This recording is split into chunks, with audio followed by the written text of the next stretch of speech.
Hi, and welcome to another screencast in our Ancient World class. This screencast will be part of your blended day for Tuesday, February 25th.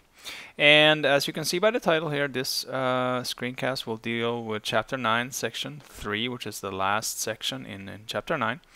And in this screencast, we'll talk about the first civilizations in South America.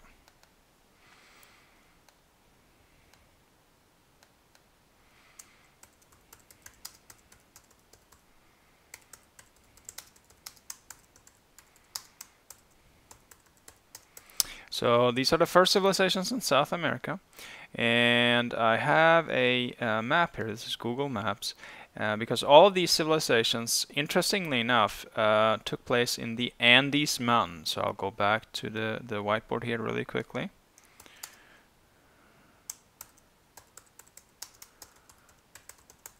They were in the Andes Mountains, and if you look at the map here, the Andes Mountains basically start up here in Ecuador, what is today Ecuador, and they run down the coast of South America all the way down through the southern part of Chile. So they kind of run along the coastline of South America here. And we're going to be talking about three different civilizations today, and all these civilizations happen in what is today Peru. In this area right here, in different areas, but all within the territory that is today Peru. So that is the beginning part of the first civilizations in South America. So this happened in the Andes Mountains, very high mountains. The Andes Mountains are the Andes Mountains is the second highest mountain range after the Himalayas in the world. So very, very high mountains. Around 3600 BCE, we have traces of the first people that came to live in this area.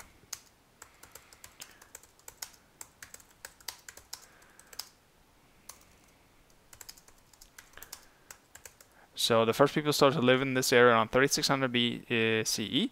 These people were hunters and gatherers. So they were hunters and gatherers, so they very simplistic lifestyle to begin with. And then around 3000 BCE, they started to farm. And around 1800 BCE, we have the first civilizations.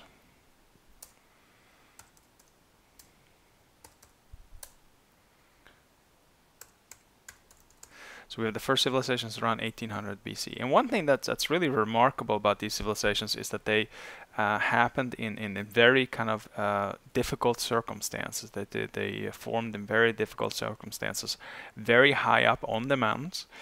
So these people were very skilled at, as we'll see here, at irrigation and at terrace farming and all these things that come with living in a very high altitude.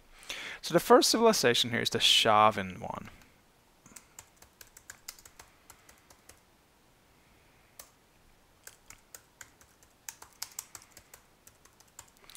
So this is the Shavan one, and the high point, the Shavan civilization starts to emerge around 1800 BCE, but the high point of the Shavan civilization is 900 to 200 BCE. And I have a little map here of, this is Peru again, so if you go back to this Google map, this is this area of South America right here, and then we have this smaller map, and as you can see, this is the Shavan civilization here, again right along the coastline. This is where the main civilization was, and these are the areas that the Shavan civilization influenced and affected in a variety of ways. Unfortunately, we don't know a whole lot about the Shavan civilizations.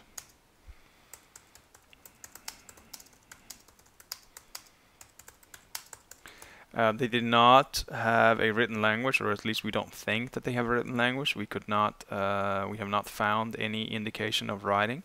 We do know that they were very good at pottery.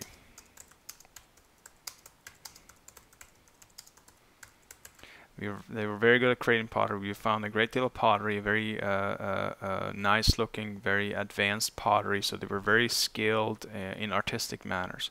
The other thing that scholars have concluded about the Shaman civilization is that it was a very equal civilization.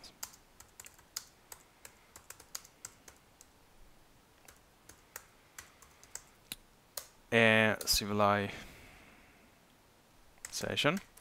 And the reason why they have come to this conclusion is that every single house that they have found from the Shaman civilization is of the same size. So because of that, historians and archaeologists believe that there was not a whole lot of difference in social classes in the Shaman civilization.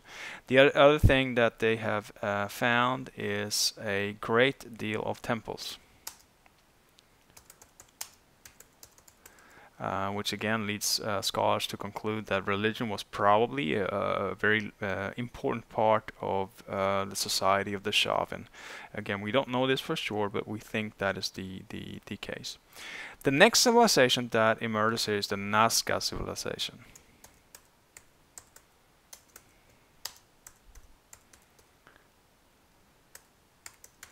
Nazca civilization. And the Nazca civilization roughly emerged around 200 BCE, and it's going to last to about 600 CE. So 200, sorry about this, BCE to 600 CE. And the Nazca civilization, if we look at the map here, was in this area right here. So if you go back to the Shavan here, as you can see, the Shavan is a little bit further north. This is the Nazca civilization right here. And the Nazca civilization was also a little bit further down the mountain.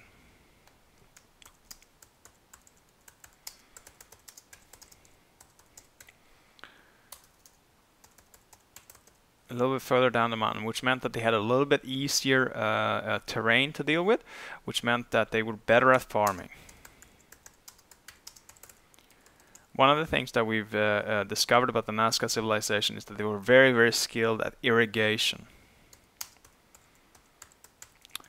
They built some really elaborate irrigation systems, and they used these irrigation systems in conjunction with, or in combination with, terrace farming.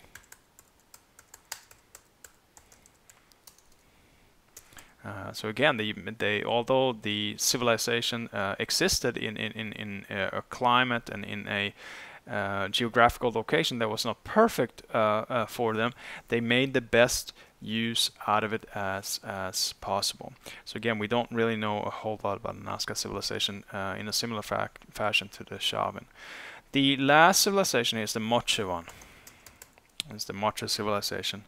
And the Moche basically existed between 100 to 700 CE. And again, I have a little bit of a map here, and this is the Moche civilization right here. So again, if we compare it to the Shavan, it's roughly in the same area as the Shavan, a little bit smaller, but at a later date. And again, they were very skilled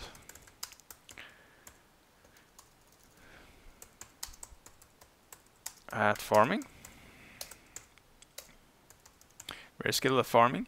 And they were also very good at irrigation. Again, it becomes kind of repetitive here, but these civilizations exist in similar circumstances, so they kind of have to make do with whatever geographical features that they have in the area that they live, which meant that they often developed similar skills. We do know that the Moche, more so than the Shavan and the Nazca, produced some absolutely amazing pottery.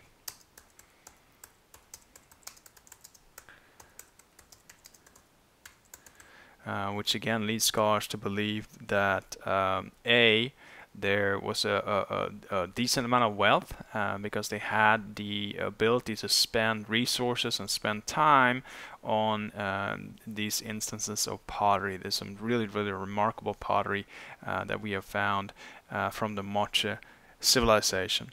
The other thing is that we really don't know what kind of political system the Moche or the Nazca or the Shaman civilization had. Again, we're kind of fumbling in the dark here a little bit because we don't have access to any written records. We don't have access to a whole lot of information about these civilizations. We know they existed. We know that they produced some really nice architecture. We know that they produced some really nice pottery. But other than that, we don't know very much at all. The good thing is that during the past 10 to 15 years, there's been a lot of resources placed into research on these civilizations. So hopefully, as time goes on, we'll be able to find out more. So that is the end of this civilization, and that is the end of this screencast. I hope that all this made sense. Shouldn't be too terribly complicated for you. If you do have any questions, do let me know in class on Wednesday. And I hope that you have a good blended day.